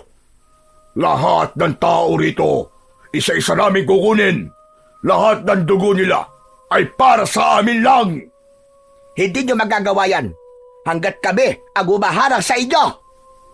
E paano kung simulan namin sa batang yan? Hindi mo ako basta-basta matatakot, tanda. Kung akala mo'y madali mo ako mapapasuko at matatakot sa'yo, nagkakamali ka. Ang tapang mo ah. Alam mo bang pwede kitang lapain sa isang iglap lang? Bakit hindi mo subukan? Sige, gawin mo! Lumipad bigla si Buknoy palapit sa akin. Ang bilis niya, pero nagawa kong umiwas. Halos sumayad ang kuko niya sa pisngi ko. Ramdam ko ang kabog ng dibdib ko, pero hindi ako umatras. Napalunok ako sa kaba, pero agad kong sinabuyan ng asin ang direksyon niya. Sumigaw siya nang dumampi ang asin sa balat at biglang nasunog. Kumalat ang amoy ng nasusunog na balat at halos mabingi ako sa sigaw na pinakawalan niya. Aray! Masakit! Siraulo ka! Yan ang gusto mo, di ba? Ibinigay ko lang ang gusto mo. Nakita kong lumapit si Greg sa direksyon ko. Ang ama niyang aswang, mas malaki ito at mas mabangis tignan. Ang mga mata niya ay parabang nagliliyab at nakakatakot. Tama na laro, Buknoy. Ako na ang tatapos sa kanila. Yun ang akala mo. Kilalanin mo muna ang binabangga mo. Itinaas ni Nanang Laling ang bote ng langis at isinaboy nito yon sa paligid. Nagliyab bigla ang lupa at nagsimula siyang bumigkas ng orasyon. Taliwanag ng langit, itaboy ang mga nilalang ng dilim sa ngalan ng Ama, ng Anak, at ng Espiritu Santo. Habang sinasabi niya yon, nag-umpisa akong magbukas ng aklat ng kaalaman. Nanginginig ang kamay ko, pero pilit kong binasa ang mga salita kahit hirap ako sa pagbabasa ng luma at kupas na titik. Liwanag ng langit, dinggin mo ang panawagan ng mga banal. Itaboy ang kasamaan na nagtatago sa anyo ng tao. Sunugin sila sa impyerno! Muli akong sinugod ni Buknoy. Itinaas ko ang krus at isinaboy ang asin sa hangin. Natigilan si Buknoy sa paglapit nang parabang sumalpok siya sa hangin na parabang may pader. Napaatras siya, pero sa likod ko, biglang lumitaw si Lolo Greg at hinablot ako sa balikat. Ramdam na ramdam ko ang lamig ng kamay niya. Parabang may yelo. Matapang ka, bata. Pero hanggang saan ang tapag mo? Sinubukan kong kumawala, pero mahigpit ang pagkakahawak niya sa akin. Naririnig ko si Nanang sa likod ko, umiiyak habang nagdadasal pa rin. Bitiwan mo si Kiko! Hindi ka makakatakas sa liwanag, Greg! Tigilan mo na yung dasal mo! Matanda ka na! Hindi mo ko matatalo na salita lang! Sumugod siya kay Nanang Laling, pero mabilis itong umilag. Isinaboy niya ang huling patak ng langis sa katawan ng halimaw. Napasigaw si Greg habang umuusok ang balat niya. Tay! Tumakbo siya papunta sa ama niya, pero hinarangan ko siya. Inilapit ko ang krus sa mukha niya at halos pumutok ang ugat sa leeg niya sa galit. Pipira-pirasuhin kita! Humanda ka sa akin! Sinugod niya ako. Sa sobrang lakas niya, halos natumba ako. Pero sinipa ko siya sa tiyan. Natagilid siya pero bumangon kagad. Hinawakan ko ang aklat at buong lakas kong binigkas ang mga orasyon. Umugong ang paligid. May malakas na ihip ng hangin na para bang buhawi ang lumabas. Si Greg ay unti-unting napaluhod. Umatungal siya sa labis na galit dahil hindi siya makalapit sa anak niya. Si Buknoy naman ay sumisigaw habang ang balat nito ay nagsisimula ng pumutok. Para bang binalatan siya ng buhay. Tumigil ka na, Kiko! Itigil mo na yan! Huwag kang titigil, Kiko! Ipagpatuloy mo lang ang pagbabasa ng aklat ng kaalaman! Huwag kang pagpapatinag sa mga nilalag na ito! Kahit nangihina na, ipinagpatuloy ko pa rin ang pagbabasa sa aklat ng kaalaman. Sa liwanag ng langit, sunugin ang kasamaan sa ngalan ng Ama, ng Anak, at ng Espiritu Santo. Amen. Biglang kumidlat. Tinamaan ito ang gitna ng lupa kung saan nakatayo ang mag-ama. Isang nakakabinging sigaw ang umalingaw-ngaw sa paligid. Halos nabulag ako sa sobrang liwanag ng kidlat. At pagdilat ko, wala na silang dalawa. Wala na ang mag-amang aswang. Ang naiwan na lamang ay ang abo na unti-unti nang tinatangay ng hangin. Huminga ako ng malalim. Si Nanang ay napaupo naman sa lupa. Hawak pa rin ang mga bote ng langis niya. Nilapitan ko siya at inalalayan. Nanang Laling, tapos na po ba? Oo, Kiko. Tapos na. Grabe! Ang galing mo pala, Kiko. Kayo rin naman po, Nanang eh. Nagmana lang po ako sa inyo. Sabi ko naman sa'yo, agad may kabutihan sa puso ng tao, hindi kailanman mananalo ang kadiliman sa liwanag. Dahan-dahan siyang tumayo at inalalayan ko siya. Sabay kaming naglakad papasok sa loob ng bahay. Habang naglalakad kami ni Nanang Laling, napaisip ako, hindi pala kailangan ng sandata para maging bayani. Minsan, sapat na ang pananalig, tapang, at malinis na puso. Ang dilim, laging nandyan lang yan. Pero basta't marunong tayong manindigan sa liwanag, hindi ito kailanman magtatagumpay.